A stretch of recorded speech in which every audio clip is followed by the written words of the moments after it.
Hello friends, પરિશ્રમ online એજ્યુકેશનમાં તમારું સ્વાગત છે.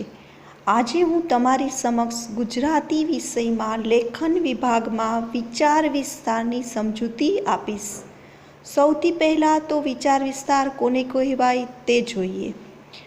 સુભાષિતો, કહેવતો, મુક્તકો, સૂક્તિઓ અને કાવ્ય પંક્તિઓ એક બે વાક્યમાં ઘણું કહી જાય છે અને આ ચિંતનાત્મક કાવ્ય પંક્તિઓમાં રજૂ થયેલા વિચાર કે બોધભાવને પકડી તેને વિચારપૂર્વક વર્ણવવામાં આવે છે, તેને સમજાવવામાં આવે છે. તે પદ્ધતિને વિચાર વિસ્તાર કહેવાય છે.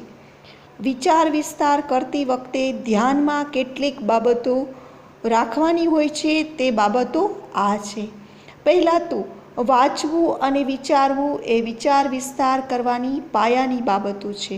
સૌથી પહેલાં તો આપેલી પંક્તિનો અર્થ તથા મર્મ બરાબર સમજી લો. આ અર્થ સમજવાનો પ્રયત્ન કરતા જઈ પંક્તિ કે પંક્તિઓના મુખ્ય વિચારને તારવવો એ પણ વિચાર વિસ્તાર કરવાની અગત્યની બાબત છે. પંક્તિ કે પંક્તિઓમાંનો સાદો અર્થ સમજાઈ જાય પછી તેમાંથી પ્રગટતા અન્ય અર્થો, સૂચિતાર્થો કે ગૂઢાર્થોને સમજવાનો પ્રયત્ન કરી અને એમાંથી શો બોધ મળે છે તે તારવો. હવે ત્યાર પછીનો પોઈન્ટ છે જરૂરી મુદ્દા પાડી તેને 8-10 લીટીમાં વિચાર વિસ્તાર કરો.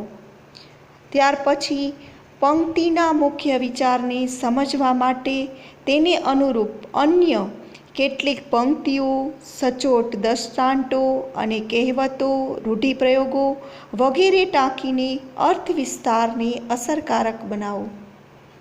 અને પછી પંક્તિના મુખ્ય વિચારને ઉદાહરણ દ્વારા સમજાવ્યા પછી અંતે વિચાર વિસ્તારના સારાંશ રૂપે પોતાનું મંતવ્ય રજૂ કરવું. મહત્વની એક પણ બાબત રહી ન જાય એનું ધ્યાન રાખો. સામાન્ય રીતે વિચાર વિસ્તાર કે અર્થ વિસ્તારના લેખનને 3 ફકરામાં કરવું જોઈએ. બિનજરૂરી લાગે એવું કશું લખાણ ન કરવું જોઈએ. લખાણની ભાષા સાદી અને સરળ હોવી જોઈએ. જોડણી, વિરામચિહ્નો, વાક્ય રચનાની ભૂલો ન થાય તેનું બરાબર ધ્યાન રાખવું જોઈએ. અને છેલ્લે તૈયાર કરેલા લેખનને એકવાર ધ્યાનપૂર્વક ફરીથી વાંચવાનું કે કંઈ ભાષાકીય ભૂલો તો નથી રહી ગઈ ને. તો ફ્રેન્ડ્સ, આટલી બાબતો તમારે વિચાર વિસ્તાર કરતી વખતે ધ્યાનમાં રાખવી જોઈએ.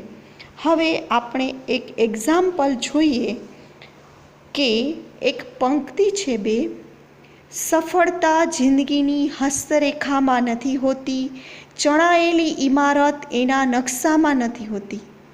હવે આ પંક્તિનો તમારે વિચાર વિસ્તાર કરવાનો છે તો પહેલાં શું કરવું જોઈએ કે એનો સામાન્ય અર્થ અલગ તારવી દેવો જોઈએ.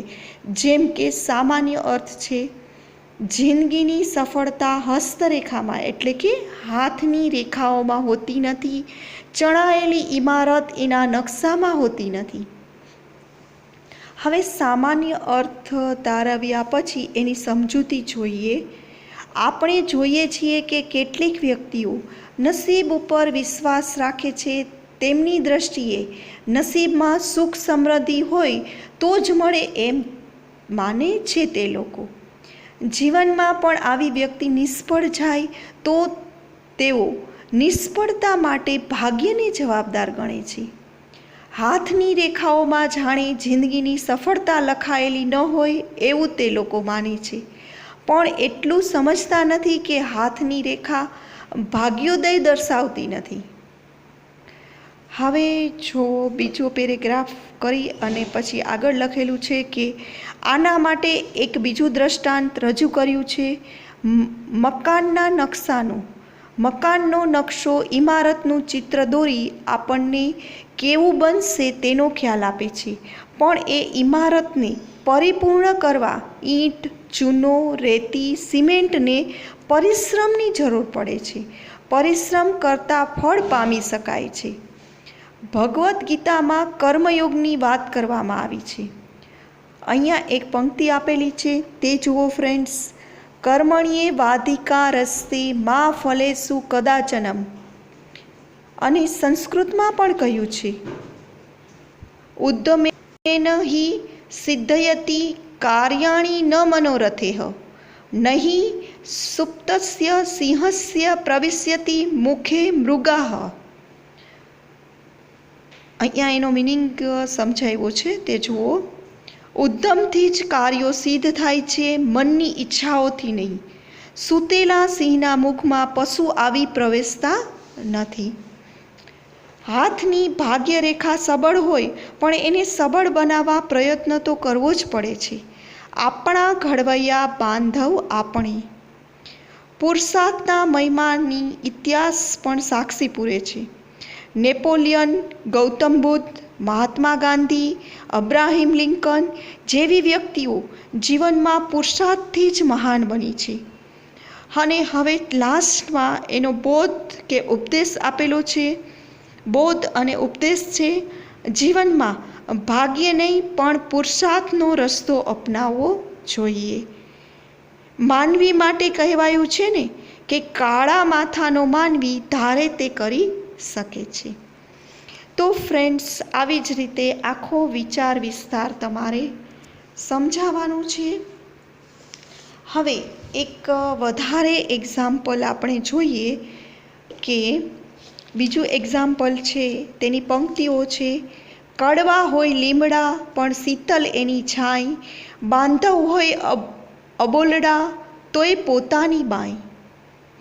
હવે તેનો સામાન્ય અર્થ છે, લીમડું સ્વાદમાં કડવો હોય છે પણ તેનો છાંયડો શીતળતા આપે છે. બાંધવ જોડે અબોલા હોય તો પણ મુશ્કેલીના સમયમાં તે સાથ આપે છે. બાંધવ એટલે ભાઈ. હવે તેની સમજૂતી જોઈએ. અહીં કડવા લીમડાના મીઠા ગુણની વાત કરવામાં આવી છે. ઉનાળાની અસહ્ય ગરમીમાં લીમડો શીતળતા આપે છે. એટલું જ નહીં પણ આપણે એમ માનીએ છીએ કે ચૈત્ર મહિનામાં લીમડાનો રસ પીવાથી કદી તાવ આવતો નથી અને આરોગ્ય સારું રહે છે. તેવી જ રીતે કદાચ આપણો ભાઈ આપણી સાથે બોલતો ન હોય, ભાઈની સાથેના સંબંધો જાણે તૂટી ગયા હોય એવું આપણે માનીએ છીએ. પરંતુ જ્યારે આપણે મુશ્કેલીમાં હોઈએ તો તે વખતે અબોલા લીધેલ ભાઈ જ મદદે આવે છે. બાકી બીજા તો ફક્ત તમાશો જ જુએ છે. એક લોહીનો સંબંધ જ જીવ બાળે છે.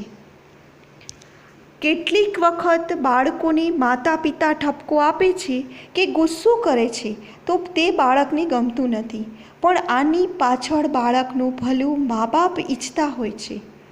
દવા કડવી હોય તો તે શરીરને તો ગુણ કરે છે, રોગ મટાડે છે. એમ કવિએ કહ્યું છે કે કડવા કારેલાના ગુણ ન હોય કડવા, કડવા વચન ન હોય કડવા હો જીરે. એટલે કે કડવા કારેલા સ્વાદમાં કડવા હોય પણ રોગ મટાડી શરીરને માટે ગુણકારી હોય છે. તેમ કડવા વચન એ વ્યક્તિના જીવનનું ઘડતર કરે છે, તેને દુર્જનમાંથી સજ્જન બનાવે છે. બાળકોની કડવી દવા તો એની માતા જ આપે છે ને. હવે અહીંયા બોધ અને ઉપદેશ આપ્યો છે, તે જુઓ. બોધ અને ઉપદેશ છે, સમય આવે પારકા નહીં પણ પોતાના જ કામ લાગે છે. કડવા લીમડાના ગુણ મીઠા હોય તેમ વડીલો પણ વ્યક્તિના ભલા માટે જ કડવા બનતા હોય છે. તો ફ્રેન્ડ્સ, અહીંયા આપણે 2 એક્ઝામ્પલ જોયા. હજી એક વધારાનું એક્ઝામ્પલ તમને સમજાવું અને તેની પંક્તિ છે ગરીબોના કૂવામાં તેલનું ટીપું દોહલું ને શ્રીમતોની કબરો પર ઘીના દીવા થાય છે. હવે આનો સામાન્ય અર્થ જોઈએ. સામાન્ય અર્થ છે, આ સુંદર પંક્તિમાં કવિ કરસનદાસ માણેકે સમાજમાં પ્રવર્તી વિષમતા પર પ્રકાશ પાડ્યો છે. સમાજમાં અમીર ગરીબ એમ 2 વર્ગોમાં ખૂબ જ તફાવત છે. બંને વર્ગની જીવનરીતિ અને જીવનશૈલીમાં મોટું અંતર છે. તેનો કવિશ્રીએ અહીં માર્મિક અર્થ સ્પષ્ટ કર્યો છે. તેની સમજૂતી છે, આ પંક્તિમાં કવિશ્રીએ કહ્યું છે કે સમાજના અમીર વર્ગની કબરે ઘીના દીવા થાય છે, તો જે વર્ગ ગરીબ છે તેના ઘરમાં તેલનું ટીપું પણ ભાગ્યે જ જોવા મળે છે. આમ આ દ્રષ્ટાંત વડે કવિશ્રી સમાજના બે વર્ગો વચ્ચે રહેલી વિષમતા રજૂ કરે છે. પ્રાચીન કાળથી આપણા સમાજમાં અમીર અને ગરીબ એમ બે વર્ગ છે અને બંને વર્ગની જીવન સ્થિતિ ભિન્ન ભિન્ન છે. કવિ આ વર્ગભેદથી ખીન છે. કવિને નવાઈ લાગે છે કે આમ શા માટે થાય છે? શા માટે એક બાજુ કબર પર ઘીના દીવા થાય છે અને બીજી તરફ સમાજનો એક વર્ગ જેને પેટ પૂરતું ખાવાની પણ વ્યવસ્થા નથી? આ વિષમતા પર કવિશ્રીનો આક્રોશ કાવ્યાત્મક ભાષામાં વ્યક્ત થાય છે. આજની આ વ્યવસ્થાને લીધે સમાજમાં જે સમસ્યા સર્જાય છે તે મહા વિકટ હોય છે. આમ આ કાવ્ય પંક્તિમાં સમાજ પ્રત્યેનો કવિનો વિદ્રોહ કાવ્યાત્મક શૈલીમાં અભિવ્યક્ત પામ્યા છે. વિદ્યાર્થી મિત્રો, તમે બરાબર વિચાર વિસ્તાર કેવી રીતે લખવો અને એને કેવી રીતે રજૂ કરવું તે બરાબર સમજી ગયા હશો. નેક્સ્ટ વિડીયોમાં આપણે ફરીવાર ગ્રામરનો બીજો ટોપિક લઈને મળશું. Okay, bye. Thank you so much.